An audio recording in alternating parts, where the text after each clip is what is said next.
بس جی برف باری دیکھنے کا شوق ہے، جا رہے ہیں وہاں پہ، کسی انتظام کے ساتھ نہیں گئے۔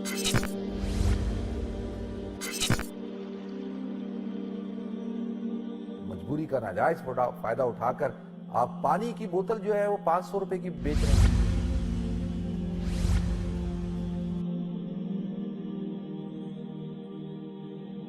تو یہ باتیں ہوئی ہیں، میڈیا میں آیا ہے، لوگوں نے وہاں سے ویڈیو بنا کے لائیو کی ہیں، لوگوں نے ایک بندے نے ایویڈنس دیا ہے کہ بھئی اس طریقے سے وہاں صورتحال ہوئی۔ بیچارے لوگ جو ہے وہ ٹوائلٹ میں جانا چاہتے تھے تو لوگوں کو ٹوائلٹ یوز کرنے نہیں دیا گیا۔ تو یہ تو ہمارا عمومی رویہ ہے، ہم حکومت کو بھی قصوروار ٹھہراتے ہیں، ہم سب کو قصوروار ٹھہراتے ہیں۔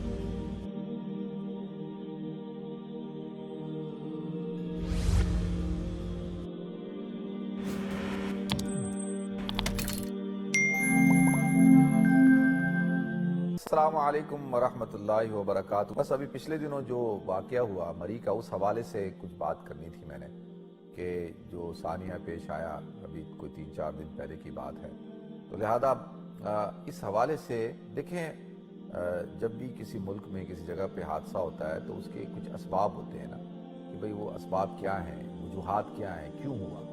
یعنی ہر چیز اللہ کے کھاتے میں ڈال دیں کہ جی اللہ کی مرضی تھی، اللہ کا حکم تھا، وہ تو ہم مسلمان ہیں، ہمارا یقین ہے کہ اللہ کے حکم کو بغیر تو پتہ بھی نہیں ہل سکتا۔ لیکن یہ جو حادثات ہوتے ہیں اور جب لوگ مارے جائیں اور اس قسم کی صورتحال ہو تو اس کی ذمہ داری کسی ایک طبقے کے اوپر ضرور ہوتی ہے۔ تو میں اس کو 3 افراد یا 3 طبقوں پر اس کی ذمہ داری کو ڈالتا ہوں۔ سب سے پہلی تو حکومت کی ذمہ داری ہوتی ہے، یہ تو آپ اس کو تو کوئی آدمی ڈینائی نہیں کر سکتا کہ بھئی حکومت کی رسپانسبلٹی نہیں ہے۔ یہ حکومت وقت کی ذمہ داری ہوتی ہے کہ وہ لوگوں کے جان مال اور ان کی عزت آبرو کی حفاظت کرے، اور یہ حکومت کی ذمہ داری ہوتی ہے کہ وہ کسی علاقے کے اندر کوئی اگر ڈیزاسٹر ہو گیا ہے تو اس کی جو مشنری ہے یا جو حکومتی کارندے ہیں یا جو اس کے جو ادارے ہیں وہ حرکت میں آئیں اور لوگوں کی حفاظت کریں، لوگوں کو اس ڈیزاسٹر سے اور یا کوئی ایسی جو ہنگامی صورتحال ہے اس سے نجات عطا فرمائے، ان کی مدد کو جائیں۔ تو یہ تو سب سے پہلے تو حکومت کی ذمہ داری ہے۔ کیا حکومت کو نہیں پتا کہ بھئی مری کی صورتحال کیا ہے اس وقت میں، وہاں پہ کس قسم کی برف باری ہو رہی ہے، اور کیا آج کل تو دیکھیں گوگل ہے، آج کل تو سارا نظام چلتا ہے، سب کچھ پہلے سے پتہ چل جاتا ہے کہ ابھی کیا صورتحال ہوگی۔ کیا حکومت کو نہیں پتا کہ بھئی صرف مری کے اندر تو 6,000 گاڑی چلی جائیں، پارکنگ بھی 6-7 ہزار گاڑیوں کی ہے، تو وہاں پہ اگر 1 لاکھ گاڑی چلی جائے تو وہاں کیا ہوگا؟ 2 منٹ کے لیے آپ تصور کریں کہ جہاں پر جو ہے وہ کیپیسٹی جو ہے وہ 6,000 کمروں کی ہو، یا پورے ہوٹلوں کی کمرے ملا لیے جائیں تو کتنے ہوں گے؟ 6 سے لے کے 12,000 10,000 کمرے ہوں گے، تو 10,000 لوگوں کی رہنے کی کیپیسٹی ہو اور وہاں پر جو ہے وہ 1 لاکھ لوگ پہنچ جائیں تو وہ کہاں جائیں گے بھائی؟ وہ 90,000 لوگ کدھر جائیں گے؟ تو حکومت کو سب پتہ ہوتا ہے، اور اسی لیے حکومت کا کام یہ ہے کہ وہ لوگوں کو پہلے سے آگاہ کرے اور پہلے سے بتائے کہ بھئی اب وہاں جانا مناسب نہیں ہے۔ تو اور یہ ساری ذمہ داری سب سے پہلی تو حکومت کی ہے، اس میں کوئی دو رائے نہیں ہے۔ تو حکومت پہ تو ہم بات کرتے ہیں، یہ حکومت کا ٹوٹل فیلئر ہے، اور حکومت جو ہے وہ چاہتی تو یہ ہے کہ بھئی زیادہ سے زیادہ سیاح پہنچیں، لیکن جب زیادہ سیاح آئیں گے تو ریونیو جنریٹ ہوگا، پیسہ آئے گا، خوشحالی آئے گی، لیکن سیاح زیادہ آئیں گے تو کیا آپ نے ان کے لیے انتظام کیا ہوا ہے؟ کیا آپ نے ان کے لیے انفراسٹرکچر بنایا ہوا ہے؟ کیا یہ ساری سہولیات آپ سیاح کو دے رہے ہیں؟ جب نہیں دے رہے تو اس کا مطلب یہ ہے کہ پھر آپ کیوں لوگوں کی زندگیوں کو خطرے میں ڈال رہے ہیں؟ یہ تو مثال کے طور پہ دیکھیں، آپ کے گھر کے اندر کیپیسٹی ہے مہمانوں کی 50، کہ آپ کے گھر میں 50 مہمان آ جائیں تو آپ ان کو کیٹر کر لیں گے، ٹھیک ہے، آپ ان کا انتظام کر لیں گے، ان کو لک آفٹر کر لیں گے۔ 50 میں صرف کھانے کی بات کر رہا ہوں کہ کھانے پہ آ جائیں، ورنہ اگر 50 مہمان کھانے کے لیے بھی آ جائیں اور رہنے کے لیے بھی آ جائیں، بلکہ 50 کے 100 آ جائیں، تو آپ کیا کریں گے؟ تو آپ نہ ان کو کھانا کھلا سکتے ہیں، نہ آپ ان کو صحیح طرح سے لک آفٹر کر سکتے ہیں، نہ آپ ان کو کوئی رہائش دے سکیں گے، کیسے کریں گے؟ ڈیزاسٹر ہو جائے گا آپ کا۔ تو یہ تو کامن سینس کی بات ہے۔ تو پہلی ذمہ داری تو حکومت کی تھی کہ حکومت نے اپنی ذمہ داری کو ادا نہیں کیا۔ بعد میں آپ دیکھیں جتنا کرتے رہیں، آپ بولے جی 8 لاکھ روپے ہم فی فرد کو دیں گے، ہم نے یہ کر دیا وہ کر دیا۔ بھئی حادثہ ہونے سے پہلے ایسے اقدامات اٹھائے جاتے ہیں کہ لوگوں کی جان مال کی حفاظت ہوتی ہے۔ تو پہلی ذمہ داری کس کی ہے؟ وہ ہے حکومت کی، ٹھیک ہے جی۔ اب دوسری ذمہ داری کس کی بنتی ہے؟ اچھا دوسرے نمبر پہ کیا میں مری کے لوگوں کو ڈالوں یا مری کو ڈالوں یا سیاحوں کو ڈالوں یا لوگوں کو ڈالوں؟ اب میں اس پہ تھوڑا کنفیوز ہوں، لیکن چلیں پہلے دوسرے نمبر پہ ہم ڈال دیتے ہیں سیاح کو۔ جو سیاح ہے، سوال تو یہ اٹھے گا نا کہ بھئی آپ گئے کیوں تھے وہاں؟ یعنی اگر میں کسی ایسی جگہ جاتا ہوں اور جہاں کے حالات ٹھیک نہیں ہیں یا جہاں پہ کوئی موسم ٹھیک نہیں ہے، جہاں کوئی سچویشن، تو آپ اس سے پہلا سوال ہی پوچھیں گے بھئی آپ کرنے کیا گئے تھے؟ آپ کیوں گئے تھے؟ کیا آپ کو پتہ نہیں تھا؟ کیا آپ کی ذمہ داری نہیں بنتی کہ آپ جائیں اور جانے سے پہلے پتہ کریں؟ تو ظاہر سی بات ہے دوسرے نمبر پہ تو میری ذمہ داری ہونی چاہیے۔ بہت سے لوگ کہتے ہیں پہلے نمبر پہ تو انسان کی اپنی ذمہ داری ہونی چاہیے۔ چلیں ٹھیک ہے، وہ تو اب یہ تو ڈیسائیڈ ہے کہ انسان کی اپنی ذمہ داری ہوتی ہے کہ جان مال کی حفاظت تو انسان نے خود کرنی ہوتی ہے نا۔ تو اب سیاح بھی ذمہ دار ہیں، ٹورسٹ بھی ذمہ دار ہیں۔ اب ٹورسٹ کی ذمہ داری اس لیے بہت زیادہ ہے کیونکہ نقصان کس کا ہوگا؟ وہ تو آپ کا ہوگا۔ اب سوال یہ اٹھتا ہے کہ بھئی آپ جب جا رہے ہیں کسی ایسی جگہ پہ تو کیا آپ کے علم میں ہے کہ وہاں کا موسم کیسا ہے؟ کیا آپ کے علم میں ہے کہ وہاں پہ آپ نے کیا کرنا ہے، رہنا کہاں ہے؟ دیکھیں ہماری پاکستانی قوم کا ایک بہت بڑا المیہ ہے۔ وہ المیہ یہ ہے کہ ہم بغیر کسی تیاری کے، بغیر کسی انفارمیشن کے، بغیر کسی نالج کے چڑھ دوڑتے ہیں، بس پہنچ جاتے ہیں۔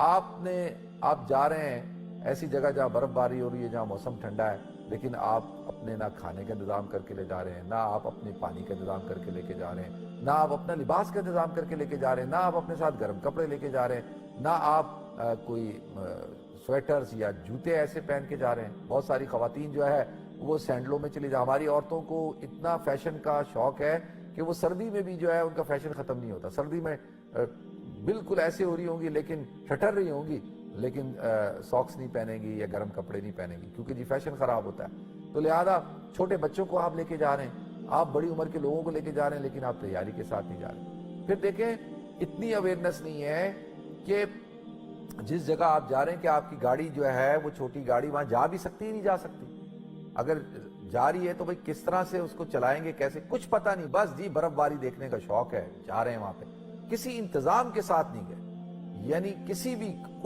قسم کا کوئی انتظام نہیں ہے، نہ آپ کھانے کا انتظام کر کے لے کے گئے، نہ ڈرائی فوڈ لے کے گئے، نہ اپنے ساتھ گرم کپڑے لے کے جا رہے ہیں، نہ آپ کوئی انتظام کر کے نہیں لے کے جا رہے۔ تو اب آپ وہاں پہنچ جاتے ہیں، جب آپ پہنچ جاتے ہیں تو آپ کو پتہ ہی نہیں ہے کہ اب ہم نے اس صورتحال سے نکلنا کیسے، روڈوں کو کیسے کلیئر کرنا ہے۔ ہر بندہ جو ہے وہ ہر طرف سے آتا ہے، روڈ کو بلاک کر دیتا ہے۔ تو دوسری ذمہ داری تو جو ہے سب سے بڑی میں سمجھتا ہوں کہ یہ لوگوں کی اپنی ہے نا، میری اپنی ہے، جان کی حفاظت کرنا، مجھے اپنی تیاری کے ساتھ جانا چاہیے نا۔ تو اگر آپ تیاری کر کے نہیں جا رہے تو تیسری بات دیکھیں، اب مری کے لوگوں پہ آ جاتے ہیں۔ آج ٹویٹر پہ ٹرینڈ چل رہا ہے کہ مری کا بائیکاٹ کیا جائے۔ یہ مری کے لوگ بہت اچھے ہوتے ہیں نا، یہاں پہ ماشاءاللہ بہت رہتے ہیں، ناراض نہ ہوئیے گا، یعنی دیکھیں نا پوری قوم خراب نہیں ہوتی، پورے علاقے کے لوگ خراب نہیں ہوتے، یعنی ایسا نہیں ہوتا کہ ساری ہوں، ان میں سے کچھ ایسی وہ کہتے ہیں بلیک شیپ ہوتی ہیں، چند بھیڑیں ہوتی ہیں جن کا کردار ٹھیک نہیں ہوتا، جس کی وجہ سے پوری قوم، پورے علاقے کے اوپر جو ہے ہاتھ اٹھتا ہے۔ تو آج مری کے اوپر کیوں ہو رہا ہے؟ میرے جو مری کے رہنے والے ہیں، میں ان سے درد مندانہ اپیل اور گزارش کر رہا ہوں اور کہ بھئی آپ سوچیں کہ بھئی کیوں، کہ باقاعدہ میں نے، یعنی میرا بڑا خاص دوست ہے، اس کا بیٹا جو ہے گیا اور وہ بھی پھنس گیا تھا اور وہ بڑا پریشان ہوا، بڑی مشکلوں سے وہاں سے نکلا، اور کئی اور دوستوں نے بتایا ہے، لوگوں نے بتایا ہے کہ گاڑی، وہ اس کے ساتھ کیا کیا کہ کہا کہ ہم گاڑی میں چین لگائیں گے۔ اچھا اب یہ لوگ پہنچ جاتے ہیں نا گاڑیاں لے کے، ان کو پتہ ہی نہیں ہے برف میں گاڑی چلانی کیسے ہے، اس پہ چین لگانی ہوتی ہے، خاص چین ہوتی ہے، وہ بھی نہیں، خاص ٹائر ہوتے ہیں۔ اچھا وہ چین لگانے کے طے کیا کہ جی ہم 5000 روپے لیں گے، اور پھر کچھ راستے پہ جا کے کہا کہ نہیں بھائی ہم نہیں لے جا سکتے، آپ جو ہے ہمیں 7000 روپے دو، ہم فارغ۔ اس نے بولا بھائی تم نے مجھ سے پیسے طے کیے ہیں، اب دیکھیں 5000 روپے طے کر رہے ہیں، 7000 مانگ رہے ہیں، لڑائی کر رہے ہیں، اور اس نے 7000 روپے دے کے جان چھڑائی۔ پھر چائے کا ایک کپ جو ہے 300 روپے کا چائے کا کپ، ایک انڈا جو ہے 500 روپے کا بیچا، اور وہاں ہوٹلوں کا کرایہ، جس ہوٹل کا کرایہ 5000 تھا اس کو 25 سے 50,000 میں پہنچا دیا، اور لوگوں کی مجبوری کا ناجائز فائدہ اٹھایا۔ دیکھیں کیا ہم لوگ کیا انسان نہیں ہیں؟ کیا اسلام یہ سکھاتا ہے ہمیں کہ بھئی اگر کوئی ڈیزاسٹر ہو جائے، کیا کوئی ایسی مشکل پیش آ جائے تو کیا زیادہ پیسہ کمانا ہے؟ ٹھیک ہے انسان تجارت کرتا ہے، بزنس کرتا ہے، سیزن ہوتا ہے، لیکن یہ کوئی طریقہ کار ہے؟ کہ جب ایک صورتحال میں لوگ پھنس چکے ہیں اور آپ ان کی مجبوری کا ناجائز فائدہ اٹھا کر آپ پانی کی بوتل جو ہے وہ 500 روپے کی بیچ رہے ہیں. تو یہ باتیں ہوئی ہیں اور وہاں پہ اس قسم کی صورتحال کا سامنا میڈیا میں آیا ہے. لوگوں نے وہاں سے ویڈیو بنا کے لائیو کی. لوگوں نے ایک بندے نے ایویڈنس دیا ہے کہ بھئی اس طریقے سے وہاں صورتحال ہوئی. یا لوگوں کو جو ہے بیچارے لوگ جو ہے وہ ٹوائلٹ میں جانا چاہتے تھے تو لوگوں کو ٹوائلٹ یوز کرنے نہیں دیا گیا. تو یہ تو ہمارا عمومی رویہ ہے اور پھر ہم کہنے کو تو مسلمان ہیں. تو لہذا یہ بڑا ہی افسوسناک واقعہ ہے اور ایسے واقعات ہوتے رہتے ہیں بدقسمتی سے ہمارے ملک میں. لیکن ہم حکومت کو بھی قصوروار ٹھہراتے ہیں, ہم سب کو قصوروار ٹھہراتے ہیں. تو خدا را ہمیں اپنے رویوں کو بدلنا چاہیے اور اپنے جو ہے, اور ہمارے پاس بیسک نالج نہیں ہے. دیکھیں نا دنیا کہاں سے کہاں پہنچ گیا. الحمدللہ میں نے 50 سے زیادہ ملک پھر چکا ہوں. ایسے ملکوں میں گئے ہیں جہاں ٹورسٹ اور سیاح لاکھوں کی تعداد میں آتے ہیں لیکن کسی قسم کی کوئی مس مینجمنٹ نہیں ہوتی, کوئی کیوس نہیں پھیلتا. مری سے زیادہ ٹھنڈے ملک موجود ہیں لیکن کوئی لوگ ایسے نہیں مر رہے اور جو ہے ہر جگہ بہترین انتظام ہوتا ہے. آپ چاہتے تو ہیں کہ ٹورسٹ آپ کے پاس آئیں, تو بھائی جب ٹورسٹ آپ کے پاس آئے گا تو اگر آپ کا اخلاق اچھا نہیں, آپ کا کردار اچھا نہیں, آپ اس کو تنگ کریں گے, اس کی مجبوری کا ناجائز فائدہ اٹھائیں گے, اس کے ساتھ لڑیں گے, اس کے ساتھ جھگڑیں گے, تو پھر ٹورسٹ کیوں آئے گا آپ کے پاس؟ پھر آپ کے مال میں کیسے برکت ہوگی؟ پھر کیسے پاکستان ایک ٹورزم کنٹری بنے گا یا ٹورسٹ فرینڈلی کنٹری بنے گا؟ کیسے بنے؟ کون سیاح جانے والا ہے وہاں؟ پوری دنیا کے اندر کتنی بدنامی ہوئی. کوئی جائے گا وہ کہے گا یار یہ لوگ تو عجیب لوگ ہیں. تو لہٰذا اللہ تعالیٰ ہمیں توفیق دے, اللہ ہمیں ہماری اصلاح فرمائے. اللہ تعالیٰ جو لوگ انتقال کر گئے اللہ ان کی مغفرت فرمائے. اللہ تعالیٰ ہمیں اس حادثے سے سبق سیکھنے کی توفیق عطا فرمائے.